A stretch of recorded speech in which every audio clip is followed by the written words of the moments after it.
السلام عليكم ورحمة الله تعالى وبركاته. بسم الله والحمد لله والصلاة والسلام على رسول الله وعلى آله الفائزين برضا الله أما بعد. ಗೌರವಾನ್ವಿತ ವ್ಯಕ್ತಿತ್ವಗಳೇ ಹಾಗೂ ನನ್ನ ಪ್ರೀತಿಯ ಸನ್ಮಿತ್ರರೇ, ಈ ಒಂದು ಫಿದಾಕ್ ನಗರಿಯ ಸುಂದರವಾದ ಮಹೋತ್ಸವದ ಶುಭ ಮುಂಜಾನೆಯಲ್ಲಿ ಡಾಕ್ಟರ್ ಶಿವರಾಮ ಕಾರಂತರವರು ಬರೆದಿರುವಂತಹ ಒಂದು ಪ್ರಮುಖ ಕೃತಿಯನ್ನು ತಮಗೆ ನಾ ಪರಿಚಯಿಸುತ್ತಿದ್ದೇನೆ. ಚೋಮನದುಡಿ ಕನ್ನಡದ ಸಾಹಿತ್ಯ ಪ್ರಕಾರದ ಒಂದು ಪ್ರಮುಖ ಮೇರುಕೃತಿಯಾಗಿದ್ದು ಜ್ಞಾನಪೀಠ ಪ್ರಶಸ್ತಿ ಪುರಸ್ಕೃತರಾದ ಡಾಕ್ಟರ್ ಶಿವರಾಮ ಕಾರಂತರವರ ಒಂದು ಅಮೋಘ ರಚನೆಯಾಗಿದೆ. ದಕ್ಷಿಣ ಕನ್ನಡ ಜಿಲ್ಲೆಯಲ್ಲಿ ನೆಲೆಯೂರಿದಂತಹ ಜಾತಿ ವ್ಯವಸ್ಥೆ, ಅಸ್ಪೃಶ್ಯತೆ, ಸಾಮಾಜಿಕ ಅಸಮಾನತೆ, ಅದೇ ರೀತಿ ವೈಯಕ್ತಿಕ ಪ್ರೀತಿಯ ಅಂಶಗಳನ್ನು ಈ ಕೃತಿಯು ಅತ್ಯಂತ ಸೂಕ್ಷ್ಮವಾಗಿ ಅನಾವರಣಗೊಳಿಸಿದೆ. ಪ್ರೀತಿಯ ಸಹೋದರರೇ, ದಕ್ಷಿಣ ಕನ್ನಡ ಜಿಲ್ಲೆಯಲ್ಲಿದ್ದಂತಹ ಜಾತಿ ವ್ಯವಸ್ಥೆ, ಅಸ್ಪೃಶ್ಯತೆ ಒಂದು ಸಾಮಾಜಿಕ ಜೀವನದಲ್ಲಿ ಯಾವ ರೀತಿ ಹತ್ಯೆಗೀಡು ಮಾಡುತ್ತದೆ ಎಂಬುದನ್ನು ಬಹಳ ಅರ್ಥಪೂರ್ಣವಾದ ರೀತಿಯಲ್ಲಿ ಲೇಖಕರಾದ ಡಾಕ್ಟರ್ ಶಿವರಾಮ ಕಾರಂತರವರು ವರ್ಣಿಸಿದ್ದಾರೆ. ಜಿಲ್ಲೆಯಲ್ಲಿದ್ದಂತಹ ದಲಿತ ಸಮಾಜದಲ್ಲಿ ಪ್ರಮುಖವಾಗಿ 4 ವಿಭಾಗಗಳಿದ್ದವು. ಅವುಗಳೆಂದರೆ ಮೇರಾ, ಬೈರಾ, ಅಜ್ಲಾ, ಮಾರಿ. ಈ ಸ್ವಾತಂತ್ರ್ಯ ಪೂರ್ವದಲ್ಲಿ ಏನಿದೆಯೋ ಈ ಮೇರಾ ಮತ್ತು ಬೈರಾ ಜನಾಂಗಗಳಲ್ಲಿ ಜಮೀನನ್ನು ಹೊಂದುವ ಮತ್ತು ಬೇಸಾಯವನ್ನು ಮಾಡುವ ಹಕ್ಕಿತ್ತು. ಆದರೆ ಮಾರಿ ಮತ್ತು ಅಜ್ಲಾ ಜನಾಂಗಕ್ಕೆ ಕೂಲಿ ಕೆಲಸಕ್ಕೂ ಕೂಡ ಅಸಾಧ್ಯವಾದಂತಹ ಸನ್ನಿವೇಶವಿತ್ತು. ಆ ಸಮಾಜದಲ್ಲಿ ಮಾರಿ ಜನಾಂಗಕ್ಕೆ ಹುಟ್ಟಿದ ಚೋಮನ ಬದುಕನ್ನು ಅತ್ಯಂತ ಸುಂದರ ಮತ್ತು ಅತ್ಯಂತ ಅದ್ಭುತವಾದ ರೀತಿಯಲ್ಲಿ ಲೇಖಕರಾದ ಡಾಕ್ಟರ್ ಶಿವರಾಮ ಕಾರಂತರವರು ವರ್ಣಿಸಿದ್ದಾರೆ. ಕಾರಂತರವರ ಬರಹದ ವಿಶೇಷತೆಯದು. ಈ ಕಾದಂಬರಿಯನ್ನು ನಾನು ಓದುವಾಗ ಚೋಮನೇ ತನ್ನ ಭಾವನೆಗಳನ್ನು ವ್ಯಕ್ತಪಡಿಸಿದ್ದಾನೆ ಎಂದು ಅಂದುಕೊಳ್ಳಬೇಕು. ಪ್ರೀತಿಯ ಸಹೋದರರೇ, ಇಲ್ಲಿ ನಾವು ಈ ಪುಸ್ತಕದ ಹೆಸರು ಕೇಳುವಾಗ ಚೋಮನ ದುಡಿ, ಚೋಮನಿಗೂ ಮತ್ತು ಚೋಮನ ದುಡಿಗಿರುವ ವಿಶೇಷತೆ ಏನು ಎಂಬುದು ನಮಗೆಲ್ಲರಿಗೂ ಬರುವ ಒಂದು ಪ್ರಶ್ನಾರ್ಥಕ ಚಿಹ್ನೆಯಾಗಿದೆ. ಕಾರಂತರವರು ಈ ಪುಸ್ತಕದಲ್ಲಿ ಉಲ್ಲೇಖ ಮಾಡುತ್ತಾರೆ, ಚೋಮನಿಗೂ ಚೋಮನ ದುಡಿಗೂ ಯಾವುದೇ ಒಂದು ವಿಶೇಷ ಅಂತ ಏನಿಲ್ಲ. ಏಕೆಂದರೆ ಚೋಮನಿಗೆ ವಿಶೇಷ ಇದ್ರೆ ತಾನೇ ಚೋಮನ ದುಡಿಗೆ ವಿಶೇಷ ಇರೋದು. ಚೋಮನು ಒಂದು ದಲಿತ ರೈತನಾಗಿದ್ದನು. ತನ್ನ ಆತ್ಮಸಂಕಲ್ಪದಿಂದ ತನ್ನನ್ನು ತಾನೇ ಮೇಲಕ್ಕೆ ತರುವ ಪ್ರಯತ್ನದಲ್ಲಿ ಆತನಿಗೆ ಸಮಾಜದ ಅಡೆತಡೆಗಳು, ಋಣಬದೆ ಮತ್ತು ಅಲ್ಪಾವಧಿ ಜೀವಿತವಾದ ನೋವುಗಳಿಂದ ಹೋರಾಡಬೇಕಾಗುತ್ತದೆ. ಪ್ರೀತಿಯ ಸಹೋದರಿ, ಈ ಒಂದು ಕಾದಂಬರಿಯಲ್ಲಿ ವಿಶೇಷವಾಗಿ ಚೋಮನ ಭೂಮಿಯ ಪ್ರೀತಿಯನ್ನು ಲೇಖಕರು ಅತ್ಯಂತ ಸುಂದರವಾಗಿ ವರ್ಣಿಸಿದ್ದಾರೆ. ತನ್ನ ಭೂಮಿಯನ್ನು ಅತಿಯಾಗಿ ಪ್ರೀತಿಸುತ್ತಿದ್ದ ಚೋಮನು ತನ್ನ ದೈನಂದಿನ ಚಟುವಟಿಕೆಗಳಾದ ದುಡಿಮೆ ಮತ್ತು ಕಷ್ಟಗಳ ಮಧ್ಯೆ ಆತನ ಆ ಭೂಮಿಯ ಮೇಲಿನ ಪ್ರೀತಿಯು ಆತನ ಜೀವನದ ಒಂದು ಕೇಂದ್ರ ಬಿಂದು ಆಗುತ್ತದೆ. ಪ್ರೀತಿಯ ಸಹೋದರರೇ, ಆದರೆ ಭೂಮಿಯನ್ನು ಕಳೆದುಕೊಂಡ ನಂತರ ಚೋಮನ ಜೀವನವು ತುಂಬ ಕೀಳುಮಟ್ಟಕ್ಕೆ ಬರುತ್ತದೆ. ಪ್ರೀತಿಯ ಸಹೋದರರೇ, ಆದ್ದರಿಂದ ಚೋಮನ ಆ ಭೂಮಿಯ ಮೇಲಿನ ಆ ಅಪಾರ ಪ್ರೀತಿ, ಆ ಭೂಮಿಯನ್ನು ಮಾಡುತ್ತಿದ್ದ ಅಪಾರ ಪ್ರೀತಿ ಆತನ ನಿರಂತರ ದುರಂತಕ್ಕೆ ಕಾರಣವಾಗುತ್ತದೆ. ಪ್ರೀತಿಯ ಸಹೋದರರೇ, ಪ್ರಮುಖವಾಗಿ ಮತ್ತೊಂದು ಪಾತ್ರವಾಗಿ ಚೋಮನ ದುಡಿಯಲ್ಲಿ ನಾವು ಕಾಣಬಹುದಾದ ಚೋಮನ ತಾಯಿಯ ಪ್ರೀತಿಯು ಚೋಮನನ್ನು ಇನ್ನಷ್ಟು ಪ್ರೋತ್ಸಾಹಕರ ಮಾಡುತ್ತದೆ. ಪ್ರೀತಿಯ ಸಹೋದರರೇ, ಈ ಪುಸ್ತಕದಲ್ಲಿ ಪ್ರಮುಖವಾಗಿ ಒಂದು ಓದುಗನ ಕಣ್ಣನ್ನು ಕಟ್ಟಿಸುವಂತೆ ಲೇಖಕರು ಚೋಮನ ಮಗಳ ಪ್ರೀತಿಯನ್ನು ವರ್ಣಿಸಿದ್ದಾರೆ. ಪ್ರಮುಖವಾಗಿ ಹೇಳುವುದಾದರೆ ಚೋಮನ ಜೀವನದಲ್ಲಿ ಪ್ರೀತಿಯು ಅದು ಸಾಮಾನ್ಯ ಇಚ್ಛೆಗಳಂತೆ ಇರುವುದಿಲ್ಲ. ಏಕೆಂದರೆ ಅದು ಸಂಕಷ್ಟ ಮತ್ತು ತ್ಯಾಗಮಯಗಳಿಂದ ಕೂಡಿರುತ್ತದೆ. ಏಕೆಂದರೆ ಅದು ಒಂದು ಸಾಮಾಜಿಕ ಒಂದು ದುಸ್ವ್ಯವಸ್ಥೆ. ಆಗ ಹೇಳುವುದಾದರೆ ಅಸ್ಪೃಶ್ಯ ಮತ್ತು ಜಾತಿ ವ್ಯವಸ್ಥೆಗೆ ಅಲ್ಲಿ ನೀಡಿದಂತಹ ಕ್ರೂರತೆಗಳು ಚೋಮನಲ್ಲಿ ದುಡಿಯಲ್ಲಿ ನಾವು ಕಾಣಬಹುದು. ಮತ್ತು ಚೋಮನ ದುಡಿ ಎಂಬ ಕೃತಿಯು ಈ ಕೃತಿಯಲ್ಲಿ ಕೇವಲ ಪ್ರೀತಿಯ ವೃತ್ತಾಂತರವಷ್ಟೇ ಮಾತ್ರವಲ್ಲ, ಇಲ್ಲಿ ಬಡತನ ಮತ್ತು ಜಾತಿ ವ್ಯವಸ್ಥೆಯ ಒಂದು ದೃಶ್ಯ ನಮಗೆ ಕಾಣುತ್ತದೆ. ಪುಸ್ತಕದ ವಿಷಯ ಅಪರಿಮಿತವಾದರೂ ಸಮಯಗಳು ಪರಿಮಿತ. ಮಾತುಗಳಿಗೆ ವಿರಾಮ. ಅಸ್ಸಲಾಮು ಅಲೈಕುಂ ವರಹಮತುಲ್ಲಾಹಿ ತಆಲಾ ವಬರಕಾತು. ಅಸ್ಸಲಾಮು ಅಲೈಕುಂ ವರಹಮತುಲ್ಲಾಹಿ ತಆಲಾ ವಬರಕಾತು. ಬಿಸ್ಮಿಲ್ಲಾ ಅಲ್ಹಮ್ದುಲಿಲ್ಲಾ ಸಲಾತು ವಸ್ಸಲಾಮು ಅಲಾ ಅಶ್ರಫುಲ್ ಮುರ್ಸಲೀನ್ ವ ಅಲಾ ಆಲಿಹಿ ವಸಹಬಿಹಿ ಅಜ್ಮഈನ್. ಅಮ್ಮಾ ಬಅದ್. ಗೌರವಾನ್ವಿತ ತೀರ್ಪುಗಾರರೇ ಮತ್ತು ನನ್ನ ನೆಚ್ಚಿನ ಸಹಪಾಠಿಗಳೇ, ಬಂಧು ಮಿತ್ರರೇ, ಇಂದು ನಿಮ್ಮ ಮುಂದೆ ಸರಕು ಎಂಬ ಪುಸ್ತಕ ಓದಿ ನನಗೆ ಉಂಟಾದ ಅನುಭವವನ್ನು ನಿಮ್ಮ ಮುಂದೆ ಹೇಳಲು ಇಚ್ಛಿಸುತ್ತೇನೆ. ಕರ್ನಾಟಕ ಸಾಹಿತ್ಯ ಅಕಾಡೆಮಿ ಪ್ರಶಸ್ತಿಯನ್ನು ಪಡೆದಂತಹ ಫಕೀರ್ ಮೊಹಮ್ಮದ್ರವರು ಬರೆದಂತಹ ಪುಸ್ತಕವಾಗಿದೆ ಸರಕು ಎಂಬ ಈ ಪುಸ್ತಕ. ಈ ಪುಸ್ತಕವು ನವಕರ್ನಾಟಕ ಎಂಬ ಪಬ್ಲಿಕೇಶನಿಂದ ಹೊರತಂದಿದ್ದಾರೆ. ಈ ಸರಕು ಎಂಬ ಪುಸ್ತಕವು ನಮ್ಮ ಬದುಕನ್ನು ಬದಲಾಯಿಸುತ್ತದೆ. ಯಾಕೆಂದರೆ ಒಬ್ಬ ಜನರು ಅವರು ಉತ್ಪಾದಿಸುವುದನ್ನು ಮತ್ತು ಅವರ ಅನುಭವದಲ್ಲಿ ಹೆಚ್ಚಿಸುತ್ತಾರೆ. ಕಾರಣವೇನೆಂದರೆ ಈ ಸರಕು ಎಂಬ ಪುಸ್ತಕವು ಅದಕ್ಕೆ ಹೆಸರು ಬರಲು ಕಾರಣವೇನು ಎಂಬುದು ಈ ಪುಸ್ತಕದಲ್ಲಿ ಮತ್ತು ರಂಗಸ್ಥಳಗಳಾದ ಪವಿತ್ರ ಪಾತ್ರಗಳನ್ನು ಈ ಪುಸ್ತಕವು ನಮ್ಮಲ್ಲಿ ಸೂಚಿಸುತ್ತದೆ. ಹಲವು ವಿಷಯಗಳನ್ನು ಈ ಪುಸ್ತಕವು ನಮ್ಮಲ್ಲಿ ಚರ್ಚೆಯನ್ನು ಉಂಟು ಮಾಡುತ್ತದೆ. ಅದರಲ್ಲಿ ಪ್ರಮುಖವಾಗಿಯೂ ಪಾತ್ರಗಳೇನೆಂದರೆ ಹಾಜಿಮ್ಮ ಮತ್ತು ಅವರ ಮಗಳಾದರು, ಅರಬ್ಬರ ದಲ್ಲಾಳಿಗಳು ಮತ್ತು ಅವರ ಕಿರಿಯ ಮಗಳಾದಂತಹ ನಫೀಸಾ ಅವರ ಪತಿಯಾಗಿರುವ ಸಲೀಂ ಅವರು ಈ ಪುಸ್ತಕದಲ್ಲಿ ಪ್ರಮುಖ ಪಾತ್ರವಾದದ್ದೆಂದು ಈ ಫಕೀರ್ ಮೊಹಮ್ಮದ್ರವರು ವಿಶಿಷ್ಟವಾಗಿ ಹೇಳುತ್ತಾರೆ. ಅರಬ್ಬರ ದಲ್ಲಾಳಿಗಳು ಅಲ್ಲಿ ಮಹರಿಗೆ ದುಬಾರಿ ಇರುವುದರಿಂದ, ಅಲ್ಲಿ ಮಹರು ತುಂಬ ಕನಿಷ್ಠಗೊಳ್ಳುವುದರಿಂದ ಇಲ್ಲಿ ಈ ಭಾರತದಂತಹ ಹಲವು ದೇಶಗಳಿಗೆ ಹೋಗಿ ಅವರು ಮದುವೆಯನ್ನಾಗುವುದು ಈ ಪುಸ್ತಕದಲ್ಲಿ ತುಂಬ ಸ್ಪಷ್ಟವಾಗಿ ನಮಗೆ ಕಾಣಲು ಸಾಧ್ಯವಾಗುತ್ತದೆ. ಮಾತ್ರವಲ್ಲದೆ ಈ ಅರಬ್ಬರ ದಲ್ಲಾಳಿಗಳು ಅವರು ಈ ಭಾರತದಂತಹ ಹಲವು ದೇಶಗಳಿಗೆ ಹೋಗಿ ಅಲ್ಲಿ ಮಹರಿಗೆ ಬದಲಾಗಿ ಬಡ ಸ್ತ್ರೀಯರನ್ನು ಮದುವೆಯಾಗಿ ಅಲ್ಲಿಯ ಸ್ತ್ರೀಯರೊಂದಿಗೆ 5-6 ತಿಂಗಳು ಸುಖವನ್ನು ಪಡೆದು ಮರಳಿ ಹೋಗುವಾಗ ತಪ್ಪದೆ ಅವರು ತಲಾಖನ್ನು ಹೇಳಿ ಹೋಗುತ್ತಾರೆ. ಕಾರಣವೇನೆಂದರೆ ಇಸ್ಲಾಮಿನಲ್ಲಿ ಪಾಪವನ್ನು ಮೋಚಕ್ಕೆ ಕಾರಣವಾಗುತ್ತದೆ.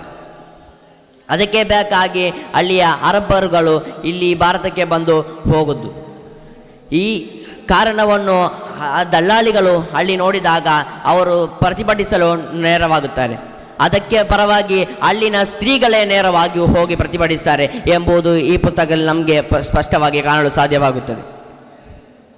ಈ ಅರಬ್ಬರ ದಲ್ಲಾಳಿಗಳು ಅವರು ಈ ಭಾರತಕ್ಕೆ ಬಂದ ಆ ಕ್ಷಣದಲ್ಲಿ ಇಲ್ಲಿನ ಈ ಒಂದೊಂದು ಸ್ತ್ರೀಯರುಗಳು ಪ್ರತಿಭಟಿಸಿ ಅಲ್ಲಿನ ಆ ದಲ್ಲಾಳಿಗಳನ್ನು ಹಿಂದಿರುಗಿಸುತ್ತಾರೆ ಎಂಬುದು ಈ ಸರಕು ಎಂಬ ಪುಸ್ತಕದಲ್ಲಿ ನಮಗೆ ಸ್ಪಷ್ಟವಾಗಿ ಕಾಣಲು ಸಾಧ್ಯವಾಗುತ್ತದೆ.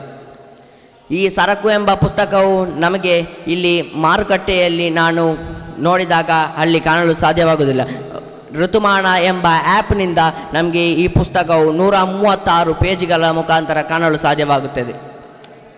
ಮಾತ್ರವಲ್ಲದೆ ಈ ಪುಸ್ತಕ ನೀವು ಪರ್ಚೇಸ್ ಮಾಡೋದಾದರೆ 130 ರೂಪಾಯಿ ಕೊಡೋದು ಅದು ಅಂಗಡಿಯಿಂದ ಪರ್ಚೇಸ್ ಮಾಡಲು ಸಾಧ್ಯವಾಗುತ್ತೆ. ನಾವು ಈ ಪುಸ್ತಕದಲ್ಲಿ ಓದಿ ಎಷ್ಟೋ ಅನುಭವಗಳನ್ನು ಪಡೆದಂದು ಕಾಣಲು ಸಾಧ್ಯವಾಗುತ್ತದೆ. ಮಾತ್ರವಲ್ಲದೆ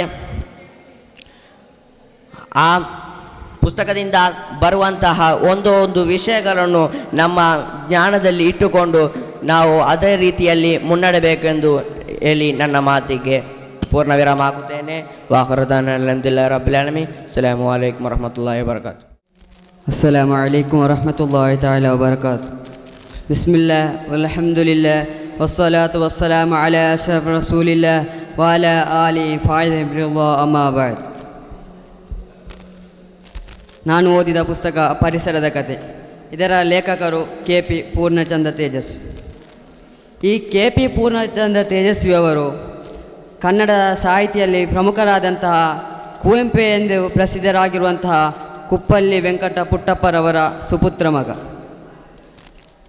KP ಪೂರ್ಣಚಂದ್ರ ತೇಜಸ್ವಿಯವರು ಕನ್ನಡಿಗರ ಮನದಲ್ಲಿ ವಿಶೇಷವಾದ ಸ್ಥಾನಮಾನವನ್ನು ಪಡೆದಿದ್ದಾರೆ. ಅವರು ಬರೆದ ಪುಸ್ತಕಗಳು ವಿಶೇಷವಾಗಿ ಕನ್ನಡಿಗರ ಮನದಲ್ಲಿ ಅಚ್ಚಳಿಯದೆ ಉಳಿದಿದೆ. ಈಗ ನಾನು ಓದಿದಂತಹ ಪರಿಸರದ ಕತೆ, ಅದರಲ್ಲಿ ಆದಂತಹ ನನಗೆ ಅನುಭವಗಳು, ಪುಸ್ತಕಗಳು ನಮಗೆ ಹಲವು ರೀತಿಯಾಗಿ ಓದಲು ಸಹಾಯ ಮಾಡುತ್ತದೆ. ನಾವು ಹಲವು ರೀತಿಯಲ್ಲಿ ಪುಸ್ತಕಗಳನ್ನು ಮೆಚ್ಚುತ್ತೇವೆ. ಕೆಲವೊಂದು ಸಾಹಿತ್ಯ ರುಚಿಗಾಗಿ ಮಾತ್ರ ಸೀಮಿತವಾದಂತಹ ಪುಸ್ತಕಗಳನ್ನು ಮೆಚ್ಚುತ್ತೇವೆ. ಕೆಲವೊಂದು ಮಾಹಿತಿಗಾಗಿ, ಕೆಲವೊಂದು ಟೈಮ್ ಪಾಸಿಗಾಗಿ, ಹೀಗೆ ಎಲ್ಲವನ್ನು ಓದಿಸುವ ಸಾಹಿತಿಗಾರರಲ್ಲಿ ತೇಜಸ್ವಿಯವರು ಮುಂಚೂಣಿಯಲ್ಲಿ ನಿಲ್ಲುತ್ತಾರೆ. ಅವರ ಪರಿಸರದ ಕತೆ ಎಲ್ಲರೂ ಓದಿದ್ದೀರಿ ಎಂದು ಭಾವಿಸುತ್ತೇನೆ. ಪರಿಸರದ ಕತೆಯಿಂದಲೇ ಪ್ರಾರಂಭವಾಗಿ ಮಾರ, ಬೈರ, ಕುಕ್ಕುಟ, ಪಿಶಾಚಿ, ಶೈತಾನ್ ಕಾಟ ಹೀಗೆ ಸಾಗುತ್ತಾ ಅದರೊಳಗಿನ ಪಾತ್ರ ನಾವಾಗುತ್ತೇವೆ. ಪುಟದ ಪ್ರಾರಂಭದಲ್ಲಿ ತೇಜಸ್ವಿಯವರು ಒಂದು ಕೋವಿ ಕ್ಯಾಮರಾವನ್ನು ಸಿಕ್ಕಿಸಿಕೊಂಡು ಕಿವಿ ಎಂಬ ನಾಯಿಯೊಡನೆ ಸಾಗುವ ಒಂದು ಚಿತ್ರವಿದೆ. ಇದೇ ಇಲ್ಲಿನ ಪ್ರಮುಖ ಚಿತ್ರಗಳು ಮತ್ತು ನಮ್ಮ ಫೇವರೇಟ್ಗಳು. ಪುಸ್ತಕದಲ್ಲಿ ಬರುವ ಮಾರ, ಬೈರ, ವೆಂಕಟ, ಹಾವಡಿಗ ಅವರಲ್ಲಿನ ವಿಶೇಷ ಜ್ಞಾನಗಳು, ಅದಕ್ಕಿಂತ ಹೆಚ್ಚಾಗಿ ಅಂಟಿರುವ ಮೂಢನಂಬಿಕೆಗಳು ಎಲ್ಲವೂ ಇಲ್ಲಿ ಅದ್ಭುತವಾಗಿ ಮೂಡಿಬಂದಿದೆ. ಆ ನಂಬಿಕೆಯನ್ನು ವೈಜ್ಞಾನಿಕವಾಗಿ ಸುಡುತ್ತಾ ಬರುವ ತೇಜಸ್ವಿಯವರು ಈ ಪುಸ್ತಕಕ್ಕೆ ವಿಶೇಷ ಶಕ್ತಿಯನ್ನು ನೀಡಿದ್ದಾರೆ.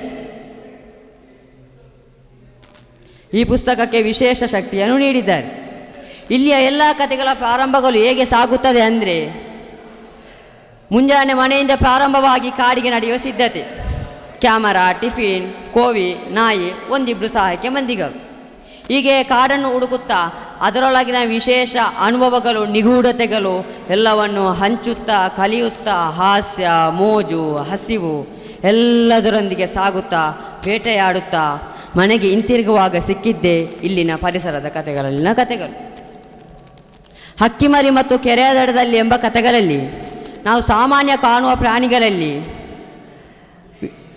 ಅಪರೂಪದ ವಿಶ್ಲೇಷಣೆ, ಮಾಹಿತಿ ಎಲ್ಲವೂ ನಮ್ಮನ್ನು ಹೀಗೆ ಸಾಗಿಸುತ್ತಾ ಬರುತ್ತದೆ. ಅನಾಗರಿಕ ಮತ್ತು ಮುಗ್ಧ ಜನರ ವಿಶೇಷ ಕಾಡಿನ ಜ್ಞಾನಗಳು,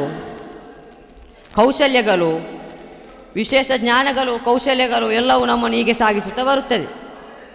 ಹೀಗೆ ಹೋಗುವ ಈ ಪರಿಸರದ ಕತೆ ನನ್ನ ವಿಶೇಷ ಪ್ರಿಯ ಕೃತಿಗಳಲ್ಲಿ ಪ್ರಮುಖವಾಗಿದೆ. ನಾವು ನೋಡುವ ಅದೇ ವಿಚಾರಗಳಲ್ಲಿ ಸೂಕ್ಷ್ಮತೆ ಅರಿಯುವ ಅವರ ಶಕ್ತಿ. ಹೀಗೆ ಹೋಗುವ ಈ ಪರಿಸರ ಕತೆ ನನಗೆ ಬಹಳಷ್ಟು ಉಪಕಾರವಾಗಿದೆ. ನೀವು ಓದಿ, ನಿಮ್ಮವರನ್ನು ಓದಿಸಿ ಎಂದು ಹೇಳುತ್ತಾ ನನ್ನ ಮಾತಿಗೆ ವಿರಾಮ. ವಾಹೃ ದವಾನ ಅನಿಲ್ ಹಮ್ದುಲಿಲ್ಲಾಹಿ ರಬ್ಬಿಲ್ ಆಲಮೀನ್.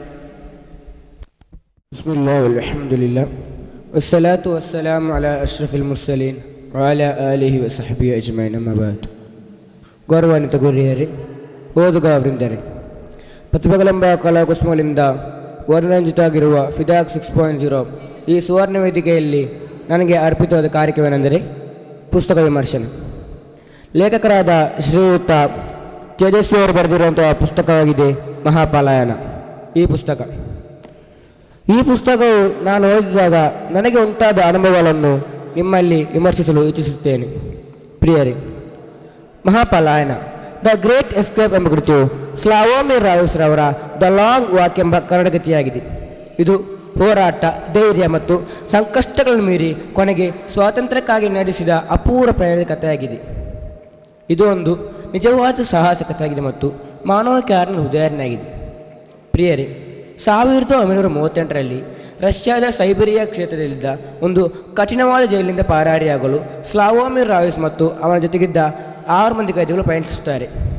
ಈ ಜೈಲು ಹಿಮಪ್ರದೇಶ ಕಾಡುಗಳಿಂದ ಹಾಗೂ ಘನವಾದ ಶೀತೆಯಿಂದ ಆವರಿಸಲ್ಪಟ್ಟಿದೆ.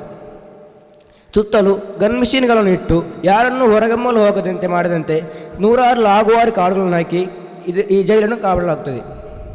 ಈ ಜೈಲಿಗೆ ತಲುಪಿದ ಕೈದಿಗಳು ಜಗತ್ತಿನ ಇತಿಹಾಸದ ಬ್ರೇಕ್ ಕ್ಷಣಗಳಿಗೆ ಸಾಕ್ಷಿಯಾಗಲು ಕಾರಣವಾಗುತ್ತಾರೆ. ಏಕೆಂದರೆ ಅವರು ಕಮ್ಯುನಿಸಂ ವಿರೋಧಿಗಳಾಗಿ ಆಧುನಿಕ ಜಗತ್ತಿನ ಕ್ರೂರ ಮತ್ತು ಅಪರಾಧ ಶಕ್ತಿಗಳಿಂದ ಹಿಂಸಾತ್ಮಕವಾಗಿದ್ದರು. ಸ್ಲಾವೋಮನ್ ಮತ್ತು ಅವನ ತಂಡದ ಗುರಿ ಕೇವಲ ಈ ಜೈಲಿಂದ ಪಾರಾಗುವುದು ಮಾತ್ರವಲ್ಲದೆ ಈ ಸಾಹಸದ ಹೋರಾಟವನ್ನು ನಿರಂತರವಾಗಿ ಸಾಗಿಸುವುದಾಗಿತ್ತು. ಅವರು ಈ ಸಾಹಸದಲ್ಲಿ ಅವರ ದೇಹದ ಕಠಿಣತನೆ, ಹಸುವಿನ ಔಷಧಿ ಮತ್ತು ಯಾವುದೇ ಹಲವಾರು ಬಿಕ್ಕಟ್ಟನ್ನು ಎದುರಿಸುತ್ತಾ ಯಾವುದೇ ವಿಧವಾದ ಸಹಾಯವಿಲ್ಲದೆ ಅವರು ಮುಂದೆ ಸಾಗುತ್ತಾರೆ. ಒಂದು ದೀರ್ಘ ಸಮಯದ ಯೋಜನೆ ನಂತರ ಸ್ಲಾವೋಮನ್ ಮತ್ತು ರಾವಿಸ್ ಅವರು ಈ ಜೈಲಿಂದ ಪಾರಾಗಲು ದಾರಿ ಹುಡುಕೊಂಡರು. ಸುಮಾರು 400,000 ಅಂದರೆ 4,500 ಮೈಲಿಗಳಷ್ಟು ದೂರದ ಪರ್ವತ ಶ್ರೇಣಿಗಳು ಹಾಗೂ ಬೇರೆ ಬೇರೆ ಶೃಂಗಗಳನ್ನು ದಾಟುತ್ತಾರೆ. ದಾರಿ ತುಂಬ ಕಠಿಣ, ಆದರೆ ಅವರ ಮನೋಬಲ ಮತ್ತು ಸ್ವಾತಂತ್ರ್ಯದ ಹಂಬಲವು ಅವರು ನೆನೆಸಿದ ದಾರಿಗೆ ಪ್ರತಿಷ್ಠಿಸಿತು. ಪ್ರಿಯರೇ, ಸ್ಲಾವೋಮನ್ ಮತ್ತು ಅವನ ತಂಡ ಸಾಗಿದ ದಾರಿಯ ಯೋಚನೆ, ಹುಷಾರಿತನೆ ಇದನ್ನೆಲ್ಲ ನೋಡುವಾಗ ಇದನ್ನು ಶಕ್ತಿಯ ಪರೀಕ್ಷೆಯನ್ನು ಪರಿಗಣಿಸಬಹುದು. ಏಕೆಂದರೆ ಮಂಗೋಲಿಯಾದ ಬಿಸಿಲು ಹಾಗೂ ಕಡಿದಾದ ಪರ್ವತ ಹಾಗೂ ಜಂಗಲಗೊಳಗಾದ ಪರವಾನಗಿರಿಯನ್ನು ದಾಟಿದರು. ನಂತರ ತಮ್ಮ ನಿರೀಕ್ಷಿತಕ್ಕಂತೆ ಅವರು ಭಾರತದ ಸೈನಿಕರಿಗೆ ಸಿಕ್ಕಿದರು. ಸ್ಲಾವೋಮನ್ ಮತ್ತು ರಾವಿಸ್ ಅವರು ಜೊತೆಗಿದ್ದ 6 ಮಂದಿಯಲ್ಲಿ 2 ಸಾಯುತ್ತಾರೆ. ಕಾರಣ ಅವರು ಹಿಮಾಲಯ ಪ್ರದೇಶ ದಾಟಿ ಹಾಗೂ ತುಂಬ ಬಿಸಿಲಿನನ್ನು ಮೀರಿ ಅವರು ಬರುವಾಗ ಊಟ ಇಲ್ಲದೆ ನೀರು ಇಲ್ಲದೆ ಅವರಿಗೆ ಏನೆಲ್ಲಾಗಿ ಅವರು ಸಾಯುತ್ತಾರೆ. ಅದರಲ್ಲಿ 2 ಸತ್ತು 4 ಉಳಿತಾರೆ. ಅವರನ್ನು ಕೋಲ್ಕತ್ತಾದ ಆಸ್ಪತ್ರೆಗೆ ಸಾಗಿಸಲಾಗುತ್ತದೆ. ನಂತರ ಸ್ಲಾವೋಮನ್ ಮತ್ತು ಉಳಿದ 4 ಜನರು ತಮ್ಮ ದೇಶಕ್ಕೆ ಮರುತಿರುಗಲು ಹೋಗುತ್ತಾರೆ. ಪ್ರಯತ್ನಿಸುವಾಗ ಅವರ ಕುಟುಂಬದ ಸದಸ್ಯರು, ಸಹೋದರರು ಹಾಗೂ ರಾಜಕೀಯದ ಸರ್ಕಾರ ಪರ್ಮಿಷನ್ ಕೊಡ್ತಾರೆ. ನಂತರ ಅವರು ಹೋರಾಟದಲ್ಲಿ ಗೆದ್ದು ಬಹುಮಾನ ಪಡೆಯುತ್ತಾರೆ. ಪ್ರೀತಿಯ ಸಹೋದರರೇ, ಈ ಮಹಾಪಲಾಯನ ಎಂಬ ಪುಸ್ತಕದ ಕುರಿತು ತೇಜಸ್ವಿ ಅವರು ಹೇಳುತ್ತಾರೆ, ಕನ್ನಡ ಓದುಗರಿಗೆ ಪರಿಚಯಿಸುವ ಮೂಲಕ ಮಾನವನ ಹೋರಾಟದ ಮೂಲಕ ಸೂಕ್ಷ್ಮತೆಯನ್ನು, ಬದುಕಿನ ಅವಶ್ಯಕತೆಗಳನ್ನು ಬಯಸು ಮಾಡಿದವರು ಮಹಾಪಲಾಯನ ಕೃತಿ ಮೂಲಕ. ನಾವು ಹೇಗೆ ಪ್ರತಿ ಹೋರಾಟವು ನಮ್ಮ ದೇಶದ ಜನತೆಗೆ ಹಾಗೂ ಸಮಾಜಕ್ಕೆ ಪ್ರೇರಣೆಯಾಗುತ್ತದೆ ಎಂಬುದನ್ನು ತಿಳಿದುಕೊಳ್ಳಬಹುದು. ಮಹಾಪಲಾಯನ ಕೃತಿಯು ಪ್ರತಿ ಓದುಗನಿಗೂ ಅವ್ಯಾಖ್ಯಾತ ಧೈರ್ಯ, ಕಠಿಣತನ ಮತ್ತು ಆತ್ಮವಿಶ್ವಾಸವನ್ನು ಪ್ರೇರೇಪಿಸುತ್ತದೆ. ಇದು ಎಡವಟ್ಟು, ಸಂಕಷ್ಟಗಳು ಮತ್ತು ಕಷ್ಟಗಳ ನಡುವೆ ಹೇಗೆ ಬದುಕನ್ನು ಅನುವಾದಿಸುವೆಂದು ಕಲಿಸುವ ಒಂದು ಮೌಲಿಕತೆಯಾಗಿದೆ. ಪ್ರೀತಿಯ ಸಹೋದರರೇ, ಇಷ್ಟು ಕಷ್ಟಪಟ್ಟ ಸ್ಲಾವೋಮನ್ ರಾವಿಸ್ ರವರ ಕುರಿತು ಇದೊಂದು ಚಿಕ್ಕ ಪುಸ್ತಕವಾಗಿದೆ ಮಹಾಪಲಾಯನ.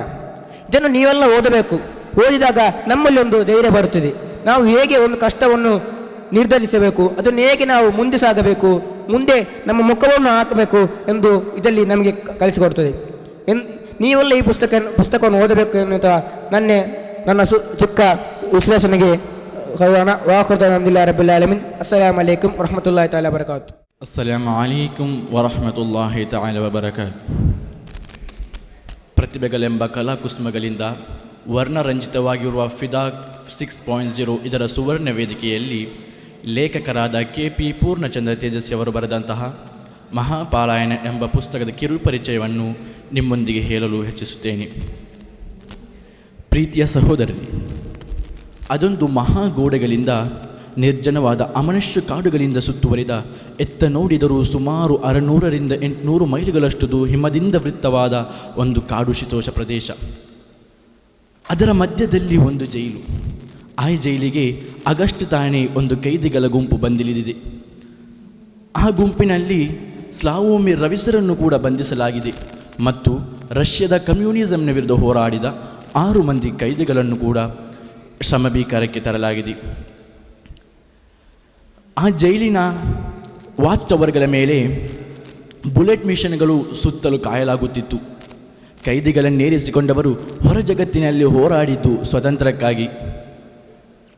ಅಂದು 1938ರಲ್ಲಿ ಜಗತ್ತಿನ ಎಲ್ಲೆಡೆಯೂ ಸ್ವತಂತ್ರಕ್ಕಾಗಿ ಹೋರಾಟವೂ ನಡೆಯುತ್ತಿತ್ತು. 1ನೇ ವಿಶ್ವಯುದ್ಧದ ನಂತರ ತನ್ನಗಿಯೇ ಚೇತನಿಸಿಕೊಳ್ಳುತ್ತಿದ್ದ ದೇಶಗಳಿಗೆ 2ನೇ ವಿಶ್ವಯುದ್ಧವು ಹತ್ತಿರವಾಗಿದ್ದು ತಿಳಿದಿರಲಿಲ್ಲ. ಇದೆಲ್ಲರ ನಡುವೆ ತನ್ನ ದೇಹವನ್ನು ಚಳಿಯಿಂದ ರಕ್ಷಿಸಿಕೊಳ್ಳಬೇಕೆಂಬ ಬಾಯಾರಿಕೆಗಳು ನಿರ್ಮಿಸಬೇಕಾಗಿತ್ತು ಮತ್ತು ಸ್ವತಂತ್ರಕ್ಕಾಗಿ ಹಂಬಲಿಸುತ್ತಿದ್ದ ಸ್ಲಾವೋಮಿರ್ ಜೈಲಿನಿಂದ ಪರಾರಿಯಾಗಬೇಕೆಂಬ ಆಸೆ ಮನದಾಳೆಯಲ್ಲಿ ಹುಟ್ಟಿ ಬಂದಿತು. ಸುಮಾರು ದಿನಗಳ ನಂತರ ಅವರಿಗೆ ಆ ಜೈಲಿನಲ್ಲಿ 6 ಮಂದಿ ಕೈದಿಗಳು ಜೊತೆಯಾಗುತ್ತಾರೆ. ಕೈದಿಗಳಲ್ಲ, ಸ್ವತಂತ್ರ ಹೋರಾಟಗಾರರು, ಕಮ್ಯುನಿಸಂನ ಕಟ್ಟ ವಿರೋಧಿಗಳು. ಇವರು ಸುಮಾರು 4500 ಮೈಲುಗಳನ್ನು ದಾಟಿ ಕಡಿದಾದ ಪರ್ವತಗಳನ್ನು, ನದಿಗಳನ್ನು ಮತ್ತು ಭಾರತ ಮತ್ತು ಹಿಮಾಲಯ ಶ್ರೇಣಿಗಳನ್ನು ಮತ್ತು ಕಾಡು ಹಂದಿಗಳನ್ನು, ಸರ್ಪಗಳನ್ನು, ಬಿಸಿಲಿನನ್ನು ದಾಟಿ ಬರುವಾಗ ಹಾಗೂ ಜೈಲಿನಿಂದ ತಂದ ಚೂರುಪೂರು ಬ್ರೆಡ್ಡಿಗಳನ್ನು ತಿಂದು ಕಟ್ಟಕಡವಾದ ಭಾರತಕ್ಕೆ ಸೇರುತ್ತಾರೆ. ಆ ಭಾರತಕ್ಕೆ ಸೇರುವಾಗ ಅವರಲ್ಲಿ ಕೇವಲ 4 ಜನವೇ ಇರುತ್ತಾರೆ. ಉಳಿದ 3 ಜನರು ಬಾಯಾರಿಕೆಗಳಿಂದ ಮತ್ತು ಬಿಸಿಲಿನಿಂದ, ಚಳಿಯಿಂದ ಸತ್ತು ಹೋಗಿದ್ದಾರೆ. ಇದನ್ನು ನೋಡಿದ ಭಾರತ ಸೈನ್ಯವು ತಕ್ಷಣವೇ ಕೋಲ್ಕತ್ತಾದ ಸರ್ಕಾರಿ ಆಸ್ಪತ್ರೆಗೆ ಸೇರಿಸುತ್ತಾರೆ. ತಿಂಗಳುಗಳ ಕಾಲ ಅಲ್ಲಿ ಚಿಕಿತ್ಸೆಯನ್ನು ಪಡೆದು ಮುಂದೆ ಏನಾದರೂ ಓದಿರಿ ಮಹಾಪಾರಾಯಣ. ತಿಂಗಳುಗಳ ಕಾಲ ಕೋಲ್ಕತ್ತಾ ಸರ್ಕಾರಿ ಆಸ್ಪತ್ರೆಯಲ್ಲಿ ಚಿಕಿತ್ಸೆಯನ್ನು ಪಡೆದ ಕಮಾಂಡರ್ನ ಹೆಂಡತಿಯ ಸಹಕಾರವು ಅದು ಯಶಸ್ವಿಯಾಗಿತ್ತು. ಮತ್ತು ಎಲ್ಲರೂ ಸಹ ಬಿಡುಗಡೆಯಾಗಿ ಸ್ವತಂತ್ರಕ್ಕಾಗಿ ತನ್ನ ಜೀವನವನ್ನು ಸಾಧಿಸುವ ಇದು ಮಹಾಪಾರಾಯಣ ಅವರಿಗೆ ಯಶಸ್ವಿ ಮಾಡಿಕೊಂಡಿದೆ. ಆ ಮಹಾಪಾರಾಯಣ ಅವರು ಆತ್ಮವಿಶ್ವಾಸದಿಂದ ಅವರು ಸಾಧಿಸಿದರು. ಒಮ್ಮೆ ಓದಿ ನೋಡಿ ಮಹಾಪಾರಾಯಣ. ಈ ನೈಜಿಕತೆಯಾದ ಜೀವನವೇ ಒಂದು ಸಾರಿದು ಎಂದು ಹೇಳುತ್ತದೆ. ದ ಗ್ರೇಟ್ ಎಸ್ಕೇಪ್, ದ ಮಹಾಪಾರಾಯಣ. ಸ್ಲಾವೋಮಿ ರವಿಸರವರು ಬರೆದಂತಹ ದ ಗ್ರೇಟ್ ಎಸ್ಕೇಪ್ ಎಂಬ ಕೃತಿಯನ್ನು KP ಪೂರ್ಣಚಂದ್ರ ತೇಜಸ್ವಿಯವರು ಕನ್ನಡಕ್ಕೆ ಅನುವಾದ ಮಾಡಿದ್ದಾರೆ. ಇಷ್ಟು ಹೇಳಿ ನನ್ನ ಮಾತಿಗೆ ವಿರಾಮ. ಅಸ್ಸಲಾಮು ಅಲೈಕುಂ. ಅಲ್ಹಮ್ದುಲಿಲ್ಲಾಹ್ ವಸ್ಸಲಾತು ವಸ್ಸಲಾಮು ಅಲಾ ಅಶ್ರಫಿ ರಸೂಲಿಲ್ಲಾಹ್ ವ ಅಲಾ ಆಲಿಹಿ ವ ಸಹಬಿಹಿ ಅಜ್ಮഈನ್ ಅಮ್ಮಾ ಬಅದ್. ಪ್ರೀತಿಯ ತೀರ್ಪುಗಾರರೇ, ನನ್ನ ಶಬ್ದವನ್ನು ಆಲಿಸುತ್ತಿರುವ ವಿದ್ಯಾರ್ಥಿಗಳೇ, ಅಸ್ಸಲಾಮು ಅಲೈಕುಂ. ಪ್ರತಿಭೆಗಳೆಂಬ ಕಲಾ ಕುಸುಮಗಳಿಂದ ವರ್ಣರಂಜಿತವಾಗಿರುವ ಫಿದಾಕ್ 6.0 ಇದರ ಸುವರ್ಣ ವೇದಿಕೆಯಲ್ಲಿ ಲೇಖಕರಾದ ಜ್ಞಾನಪೀಠ ಪ್ರಶಸ್ತಿ ವಿಜೇತ ಡಾಕ್ಟರ್ ಶಿವರಾಮ್ ಕಾರಂತರವರು ಅಮೋಘ ರಚನೆಯಾಗಿದ್ದು ಚೋಮನದೊಡಿ ಕನ್ನಡ ಸಾಹಿತ್ಯದ ಒಂದು ಮೇರುಕೃತಿಯಾಗಿದೆ. ಪ್ರೀತಿಯ ಸಹೋದರರೇ, ದಕ್ಷಿಣ ಕನ್ನಡ ಜಿಲ್ಲೆಯಲ್ಲಿ ನೆಲೆಯೂರಿದಂತಹ ಜಾತಿ ವ್ಯವಸ್ಥೆ, ಅಸ್ಪೃಶ್ಯತೆ, ಬಡತನ, ಸಾಮಾಜಿಕ ಅಸಮಾನತೆ, ಅದೇ ರೀತಿ ವ್ಯಕ್ತಿಯ ಪ್ರೀತಿಯ ಪಾತ್ರಗಳನ್ನು ಸೂಕ್ಷ್ಮವಾಗಿ ಅನಾವರಣಗೊಳಿಸಲಾಗುತ್ತದೆ. ದಕ್ಷಿಣ ಕನ್ನಡ ಜಿಲ್ಲೆಯಲ್ಲಿದ್ದಂತಹ ಕ್ರೂರವಾದ ಜಾತಿ ವ್ಯವಸ್ಥೆ, ಅಸ್ಪೃಶ್ಯತೆ, ಬಡತನ, ಸಾಮಾಜಿಕ ಅಸಮಾನತೆಯನ್ನು ಹೇಗೆ ಹತ್ಯೆಗೈಯಬೇಕು ಎಂಬುದನ್ನು ಡಾಕ್ಟರ್ ಶಿವರಾಮ್ ಕಾರಂತರವರು ಬಹಳ ಅರ್ಥಪೂರ್ಣವಾಗಿ ವಿವರಿಸಿದ್ದಾರೆ. ಜಿಲ್ಲೆಯಲ್ಲಿದ್ದಂತಹ ದಲಿತ, ಹೊಳೆಯ, ಮಾರಿ, ಬೈರ, ಅಜಿಲ, ಮೇರ ಜನಾಂಗಗಳು ಸ್ವಾತಂತ್ರ್ಯ ಪೂರ್ವದಲ್ಲಿ ಮೇರ ಮತ್ತು ಬೈರ ಜನಾಂಗಗಳಿಗೆ ಜಮೀನನ್ನು ಹೊಂದುವಂತಹ ಹಕ್ಕಿತ್ತು. ಆದರೆ ಮಾರಿ ಮತ್ತು ಅಜಿಲ ಜನಾಂಗಗಳಿಗೆ ಕೂಲಿ ಕೆಲಸ ಮಾಡಲು ಕೂಡ ಅಸಾಧ್ಯವಾದಂತಹ ಸನ್ನಿವೇಶ. ಇಂತಹ ಸನ್ನಿವೇಶವನ್ನು ಡಾಕ್ಟರ್ ಶಿವರಾಮ್ ಕಾರಂತರವರು ಬಹಳ ಸುಂದರವಾಗಿ ವಿವರಿಸಿದ್ದಾರೆ. ಚೋಮನು ಒಂದು ದಲಿತ ರೈತನಾಗಿದ್ದನು. ತನ್ನ ಆತ್ಮಸಂಕಲ್ಪದಿಂದ ತನ್ನನ್ನು ಮೇಲಕ್ಕೆ ತರುವ ಪ್ರಯತ್ನದಲ್ಲಿ ಆತನ ಸಮಾಜದ ಅಡೆತಡೆಗಳು, ಋಣಬದ್ಧ ಮತ್ತು ಅಲ್ಪ ಜೀವಿತಾವಧಿ ನೋವುಗಳಿಂದ ಹೋರಾಡಬೇಕಾಗುತ್ತದೆ. ಚೋಮನ ಭೂಮಿಯ ಪ್ರೀತಿಯನ್ನು ಕಾದಂಬರಿಯು ಸುಂದರವಾಗಿ ವರ್ಣಿಸುತ್ತದೆ. ಭೂಮಿಯನ್ನು ಅತಿಯಾಗಿ ಪ್ರೀತಿಸುತ್ತಿದ್ದ ಚೋಮನು ತನ್ನ ದೈನಂದಿನ ದುಡಿಮೆ ಮತ್ತು ಕಷ್ಟಗಳ ಮಧ್ಯೆ ಆತನ ಭೂಮಿಯ ಮೇಲಿನ ಪ್ರೀತಿಯು ಆತನ ಜೀವನದ ಕೇಂದ್ರಬಿಂದು ಆಗುತ್ತದೆ. ಆದರೆ ಅತಿಯಾಗಿ ಪ್ರೀತಿಸುತ್ತಿದ್ದ ಚೋಮನ ಪ್ರೀತಿಯು ನಿರರ್ಥಕ ದುರಂತವನ್ನು ಹೊಂದುತ್ತದೆ. ಚೋಮನ ತಾಯಿಯ ಪ್ರೀತಿಯು ಚೋಮನನ್ನು ಇನ್ನಷ್ಟು ಪ್ರೋತ್ಸಾಹಿಸುತ್ತದೆ. ಅದೇ ರೀತಿ ಮತ್ತೊಂದು ಪ್ರಮುಖ ಪಾತ್ರವಾಗಿ ಚೋಮನ ಮಗಳ ಪ್ರೀತಿ. ಚೋಮನ ಮಗಳ ಪ್ರೀತಿಯನ್ನು ಲೇಖಕರು ಕಣ್ಣಿಗೆ ಕಟ್ಟುವಂತೆ ವರ್ಣಿಸಿದ್ದಾರೆ. ಆದರೆ ಜಾತಿಯ ಕಾರಣದಿಂದ ಅದು ಸಮಾಜದಲ್ಲಿ ತಕಲಾಟಕ್ಕೆ ಒಳಗಾಗುತ್ತದೆ. ಚೋಮನ ದುಡಿ ಕೃತಿಯಲ್ಲಿ ಪ್ರೀತಿಯು ಸಾಮಾನ್ಯ ಇಚ್ಛೆಗಳಂತೆ ಕಾಣುವುದಿಲ್ಲ, ಬದಲಾಗಿ ತ್ಯಾಗ ಮತ್ತು ಸಂಕಷ್ಟಗಳಿಂದ ತುಂಬಿರುತ್ತದೆ. ಚೋಮನ ದುಡಿ ಕೃತಿಯು ಕೇವಲ ವೈಯಕ್ತಿಕ ಭಾವನೆಗೆ ಸೀಮಿತವಾಗದೆ ಅದು ಸಾಮಾಜಿಕ ವ್ಯವಸ್ಥೆಯ ವಿರೋಧವನ್ನು ವ್ಯಕ್ತಪಡಿಸುವ ಒಂದು ಅಂಶವಾಗಿದೆ. ಈ ಕಾದಂಬರಿಯು ಪ್ರೀತಿಯ ಪಾತ್ರಗಳ ಹೃದಯ ಸ್ಪರ್ಶಿಯಾಗಿದ್ದು ಸಾಮಾಜಿಕ ಜೀವನದ ವಿರೋಧದ ಒಂದು ಅಂಶವಾಗಿದೆ. ಚೋಮನ ದುಡಿ ಕೃತಿಯು ಕೇವಲ ಪ್ರೀತಿಯ ವೃತ್ತಾಂತವಷ್ಟೇ ಅಲ್ಲ, ಬದಲಾಗಿ ಜಾತಿ ಮತ್ತು ಬಡತನದ ವಿರುದ್ಧದ ಒಂದು ಹೋರಾಟದ ಆಳವಾದ ಒಂದು ಚಿತ್ರವಾಗಿದೆ. ಈ ಕೃತಿಯ ವರ್ಣನೆ ಶೈಲಿಯು ಕಾದಂಬರಿಯನ್ನು ಇನ್ನಷ್ಟು ಓದಿಸುವಂತೆ ಮಾಡುತ್ತದೆ. ಮಾತ್ರವಲ್ಲ, ಈ ಕಾದಂಬರಿಯು ಕನ್ನಡ ಸಾಹಿತ್ಯದ ಒಂದು ಚಿರತನ ಕೃತಿಯಾಗಿದೆ ಎಂದು ಹೇಳುತ್ತಾ ನನ್ನ ಮಾತುಗಳಿಗೆ ವಿರಾಮ. ಅಸ್ಸಲಾಮು ಅಲೈಕುಂ. ಗೌರವಾನ್ವಿತ ತೀರ್ಪುಗಾರರೇ ಹಾಗೂ ಇಲ್ಲಿ ನೆರೆದಿರುವಂತಹ ಎಲ್ಲ ಸಭಿಕರೇ, ಅಸ್ಸಲಾಮು ಅಲೈಕುಂ. ಪ್ರಿಯ ಮಿತ್ರರೇ, ನಾನು ಇಂದು ನಿಮ್ಮ ಮುಂದೆ ಸರಕುಗಳು ಎಂಬ ಪುಸ್ತಕವನ್ನು ಓದಿದಾಗ ನನಗುಂಟಾದ ಅನುಭವಗಳನ್ನು ನಿಮ್ಮ ಮುಂದೆ ಹಂಚಲು ಇಚ್ಛಿಸುತ್ತೇನೆ. ಪ್ರಿಯರೇ, ಈ ಪುಸ್ತಕವನ್ನು ಕರ್ನಾಟಕ ಸಾಹಿತ್ಯ ಅಕಾಡೆಮಿ ಪ್ರಶಸ್ತಿ ಪುರಸ್ಕೃತರಾದಂಥ ಫಕೀರ್ ಮೊಹಮ್ಮದ್ ಕಡ್ಪಾಡಿಯವರು ಈ ಪುಸ್ತಕವನ್ನು ನವಕರ್ನಾಟಕ ಪ್ರಕಾಶನ ಸಂಸ್ಥೆ ಹೊರತಂದಿದೆ. ಪ್ರಿಯರೇ, ನಾವು ನೋಡುವುದಾದರೆ ಯಾವ ಒಬ್ಬ ಮನುಷ್ಯರು ಜನರು ಬುದ್ಧಿವಂತರಾಗುತ್ತಲೇ ಹೋದಂತೆಯೇ ಅವರ ಯಾವೊಬ್ಬ ಜನರು ಬುದ್ಧಿವಂತರಾಗುತ್ತಲೇ ಹೋದಂತೆಯೇ ಅವರ ಒಳಗೊಂದು ವ್ಯವಸ್ಥೆ ರೂಪುಗೊಂಡು ನಂತರ ಅವರದರೊಳಗೆ ಸಿಲುಕಿ ಚಡಪಡಿಸುತ್ತಾರೆ. ಅದರಂತೆಯೇ ಈ ಸರಕುಗಳು ಎಂಬ ಪುಸ್ತಕದ ಕಾದಂಬರಿಯಲ್ಲಿ ನಮಗೆ ಕಾಣಸಿಗುವುದು. ಯಾವುದೇ ಒಂದು ಜನರು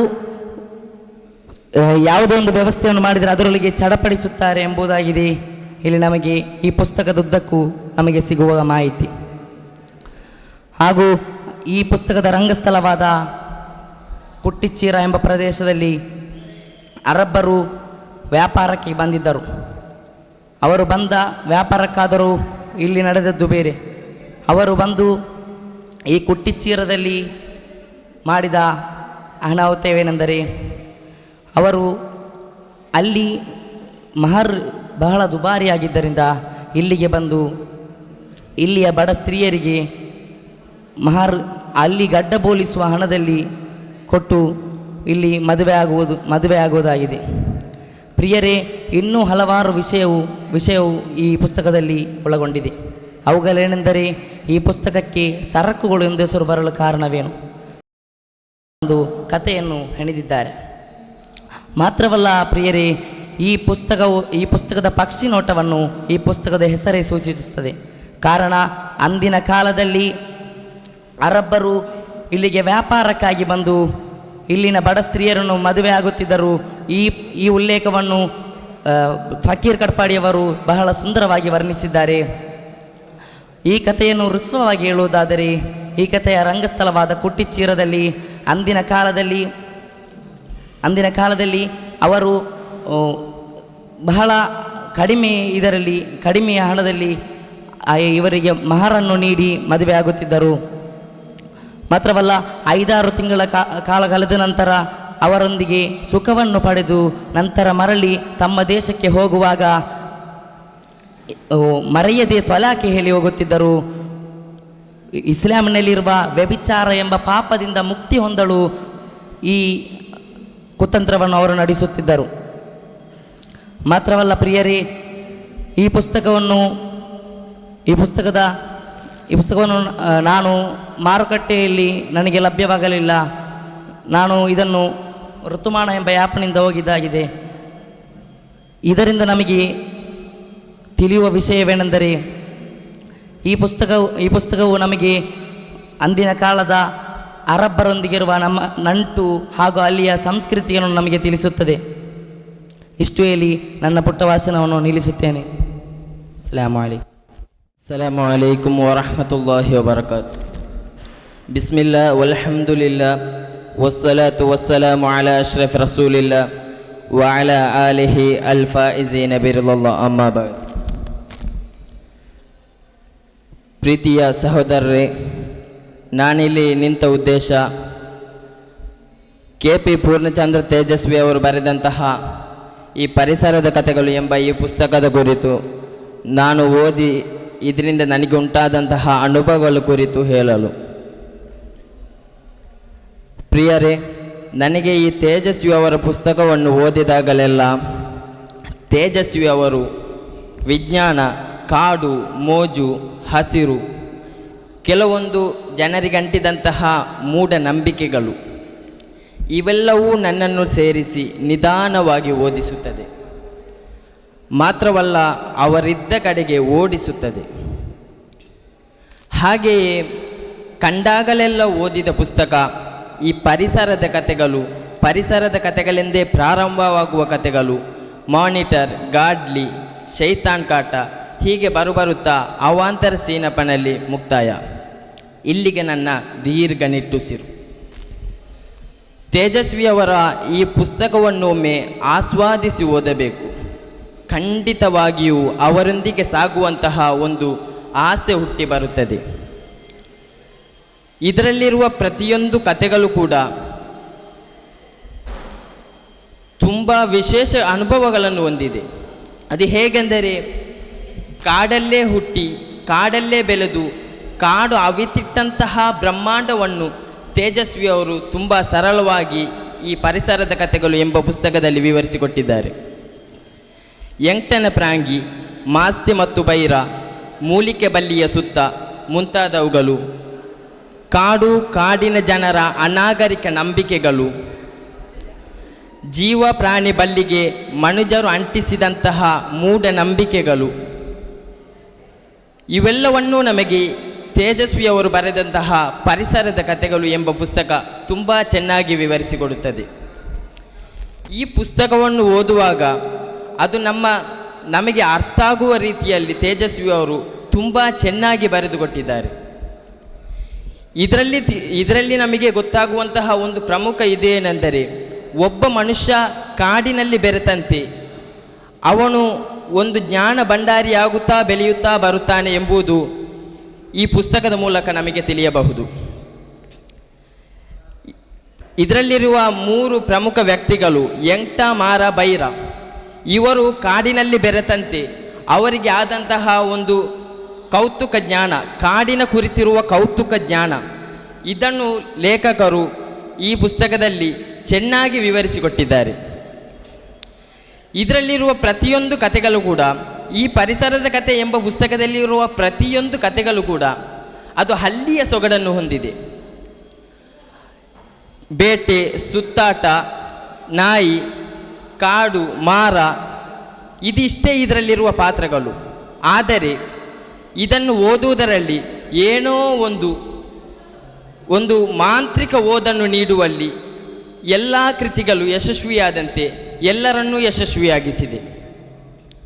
ಇದರಲ್ಲಿರುವ ಪ್ರಾಣಿ ಪಕ್ಷಿಗಳ ವಿಶೇಷತೆ, ಮನುಜರು ಕಾಡಿಗೆ ಅಂಟಿಸುವಂತಹ ಕಥೆಗಳು, ಇವೆಲ್ಲವೂ ನಮಗೆ ತೇಜಸ್ವಿಯವರು ಈ ಪರಿಸರದ ಕಥೆ ಎಂಬ ಪುಸ್ತಕದ ಮೂಲಕ ನಮಗೆ ವಿವರಿಸಿಕೊಟ್ಟಿದ್ದಾರೆ. ತೇಜಸ್ವಿಯವರು ಬರೆದಂತಹ ಈ ಪರಿಸರದ ಕಥೆಗಳು ಪುಸ್ತಕ ಇದು ನನ್ನ ಪಾಲಿಗೆ ಒಂದು ಅಚ್ಚುಮೆಚ್ಚಿನ ಪುಸ್ತಕವಾಗಿದೆ. ವಿಷಯಗಳು ಅಪರಿಮಿತವಾದರೂ ಸಮಯ ಪರಿಮಿತ ಎಂದು ಹೇಳಿ ನನ್ನ ಮಾತಿಗೆ ಕಡಿವಾಣ. ಅಸ್ಸಲಾಮು ಅಲೈಕುಂ ವರಹಮತುಲ್ಲಾಹಿ ವಬರಕಾತು.